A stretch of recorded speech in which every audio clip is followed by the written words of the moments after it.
Hey, what is going on, everybody? I want to welcome you to today's episode, and in today's video we're going to talk about the best video cards for the upcoming and current games and what to expect.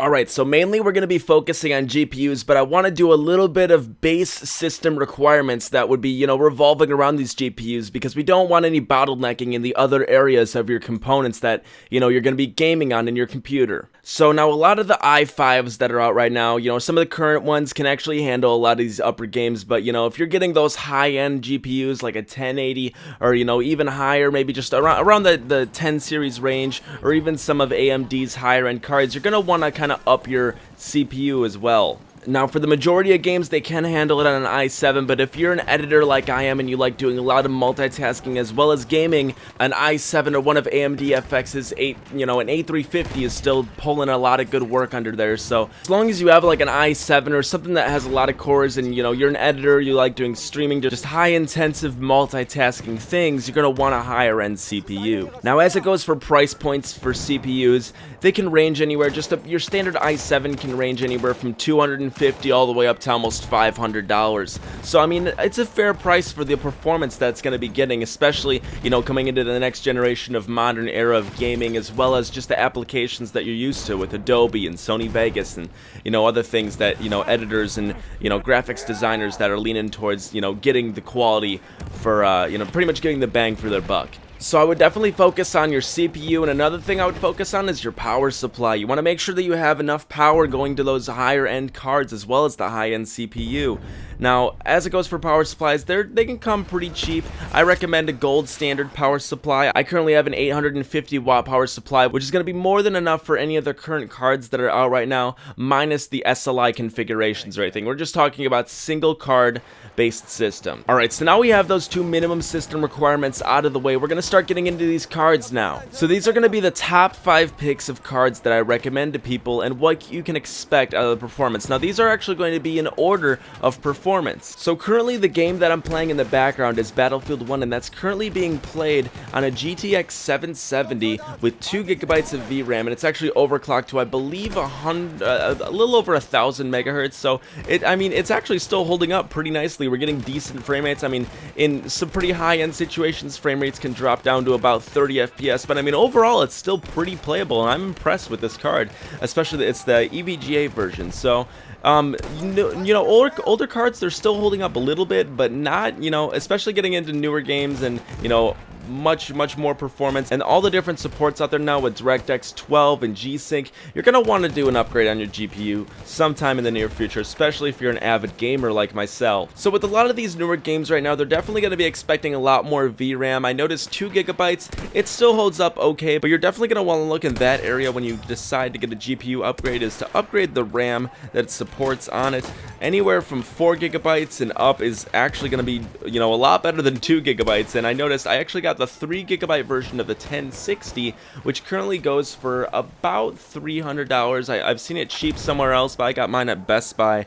But it goes for about $300 and actually does pretty well. It can play Battlefield 1 all on high settings, not ultra, but just regular high 1080p with no problem at all, 60 FPS solid and above. So if you're not looking to break the bank, I definitely look towards getting a GPU that has at least 3, if not 4 gigabytes of VRAM, because that's going to make things a lot more smooth. You're not going to be bottlenecking. You don't have to worry about clocking out and then having no other time. Even with an overclock, your memory still isn't going to be enough because it's just going to be full all the time. You want to give it a lot of breathing room, and we're kind of at that era with a lot of the new games out that 3 to 4 is still pretty relevant, and it's a good price saver. Average gamer want 1080p on really nice decent settings with good frame rate.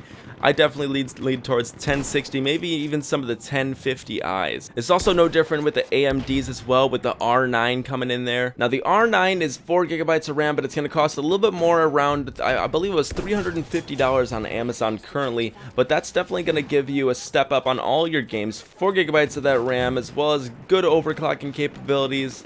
It's definitely a good card. I can compare that to almost the 1070. So right now we got 2 out of the 5 cards out of the way. Those are going to be your budget cards. I mean, it really depends on what your budget is. If you're not looking to spend over 200, you know, and you want that kind of gaming performance, especially in this day and era, I mean, it really depends on what game you're playing. But, you know, if you want to look towards shooters like Battlefield or, you know, Battlefront or, you know, Tom Clancy's or, like, you know, The Division, all these different games, you're gonna want higher end cards, and you're gonna have to save up and, you know, get that higher end card if you want that, you know, smooth, awesome gaming experience that you've been looking forward to. The reason I don't recommend any cards that are below the 300 mark is because I really don't want you guys to go out, spend a little over $200 on a card, and then all of a sudden, you know, have it be almost outdated on the newer current games coming out. Because I still want you to get, you know, some performance for those newer games that are going to be coming out that, you know, look really interesting. I mean, you know, Horizon Dawn, I think that's what it's called, is coming out. That game looks amazing, but, you know, I want to make sure that you guys can actually still be able to run it even on medium settings with the cards that I'm recommending. So, you know, these ones are definitely not going to be out of date for, you know, the next year or so. So these are the base minimum that I recommend. So moving on to the higher end cards, okay, these are going to be ranging from $400 and up. So right off the bat, I'm going to start with an NVIDIA line because NVIDIA does wonders. I'm sorry, you know, if you're a huge avid AMD fan, you know, if you're a huge avid AMD fan, you know, NVIDIA has been coming a long way, and AMD, their new line of cards coming out, is actually probably going to step it up even more, and I'm actually really excited to hear about that. But coming in for the next step up in NVIDIA line, this is going to be just over $400, this is the GTX 1070. Now this is the EVGA superclocked version. It's got a full 8 gigabytes of VRAM on it, GDDR5 support, with DirectX 12, and it's just a monster. Now personally, I would love to have this card, but I kind of want to lean more towards 4K and 1440p gaming. However, with 8 gigabytes of VRAM, GDDR5 support, and an overclock version, I feel like you can definitely pull off 1440p gaming no problem with this type of 1070. There's a lot of different models out there, but I definitely recommend EVGA for starters. It's a really good one. MSI line is phenomenal. I would stay within that 8 gigabyte range. If you can find something that's 6 gigabytes and still, you know, around your medium price range, you know, maybe around $300, $350, I would definitely shoot for that. But if you have an extra $50, get the 1070. You will not be disappointed. Alright, so your top tier of graphics cards. This is for people that have a lot of money and don't, you know, money isn't really a huge option, but they want to also get the best bang for their buck. Now, I'm going to recommend some things with SLI support. However, with SLI, I feel like it's kind of going out of date, because SLI itself, it doesn't seem like it's a lot. You know, it still packs a punch, but it's just kind of feels funky now that you know, for instance, 2 of the same graphics cards of, you know, 2013 to match, you know, some 2017 games. If you can have one graphics card in 2017 that would match those games, if that makes sense. So, without SLI support in mind, the graphics cards I'd recommend for people that just have unlimited monies would be the 1080 from MSI. Now I'm going to leave the links to the description of all these cards, but the 1080 from MSI is at 8 gigabytes VRAM. It has overclocking capabilities. I mean, it looks completely awesome. You can actually interchange the plates, and when I get the card, I'm going to spray paint it blue, because, you know, that's kind of the theme of my computer. Currently $625 on Amazon, so definitely step down from that original like $800 price that the 1080s were going for, and it's actually cheaper than the Founders Edition or the stock edition of the 1080s, and performs a little bit better. MSI actually did a really good job. A lot of their cooling is on point.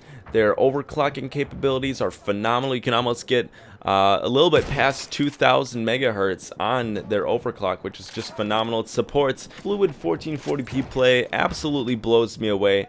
Now, as it goes for 4K gaming, this can pull off 4K gaming, but not at, you know, ultra high demanding settings. I mean, it really depends on the game and the optimization of the game itself. You know, of course, whether it supports DirectX and a lot of the other features. So anyways, those are my top 5 picks for graphics cards to be getting within the year for people that are, you know, mid-range budget, lower end budgets, and you know, just have money for days. I just want you guys to, you know, make sure that whatever graphics card you get, that, you know, you're going to be able to handle the newer games coming out. Because obviously, you know, if you're seeing an awesome game and you still have an old graphics card, you're going to be wondering and sitting there scratching your head, oh no, am I going to be able to play this game? You know, that's why I say start out with graphics cards that cost, you know, maybe a little bit over $300, about $400 range. You know, it's going to be a bit pricey, but definitely worth it for the newer games coming out. So, I hope you guys enjoyed this video. If you did, feel free to smash a like on this video. It really helps the channel out a lot, get my name out there, and help all of our awesome current gamers out there. This has been Too Cool Tech, bringing you some more gaming side content, and we will see you guys all in the next video. Peace out.